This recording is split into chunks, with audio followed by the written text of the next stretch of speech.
Good morning. I have as a guest this morning on Points of Interest a close friend of mine, insurance agent Harold Wells, and a collector extraordinaire of memorabilia of the Gladewater boom era, and really any other era, Harold. Isn't that right? You've got something here from all over. Yes, sir. Well, I tell you, it's this morning I want you to walk us through some of this stuff, especially the parts that were about Gladewater and the boom era. Some of the oil companies, the campaign posters, the hotels, and the pictures, and I know you have quite a little bit of it. How did you get started doing this?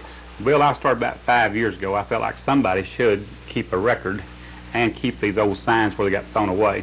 So I just went out from garage sale to garage sale, go to Canton. Folks know I collect this stuff, even bring it in and give it to me.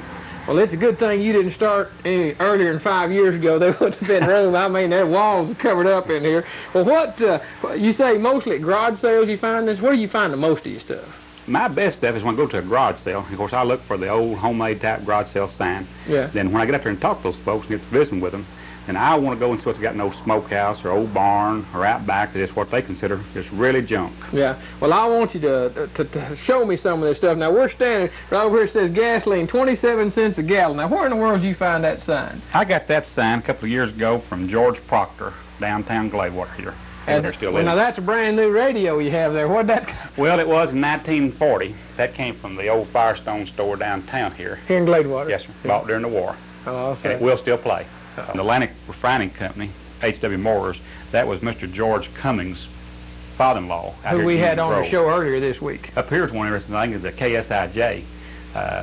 It's also known as Keys Radio now. They changed the name. And the old building where we first started with the KSIJ is still standing. It's on Cotton Street. And Ken Bennett was one of the first disc jockeys there. Then we went down to the Hibby Lee building on there. So I've got the clock, I've got the picture of the building, I've got some other postcard stuff that came from there that people had brought me in. Well, Harold, what's the deal on that little wood stove? Bill, on that stove, the reason it's so small is that stove there was found in one of the old dog houses. And the dog house is where the men went in to get warm, do their work, then come back out and start over again. Then on the General American sign that we see here in front of us, this was a old company that started here a long time ago. That just recently has changed names.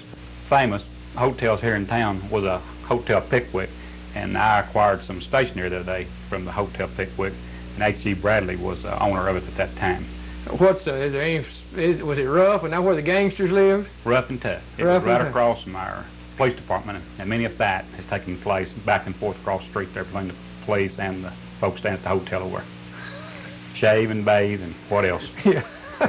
We left a lot of stories untold in Gladewater. Some folks said it'd be best. We enjoyed being in Gladewater this week, and I hope to see you next week on Points of Interest.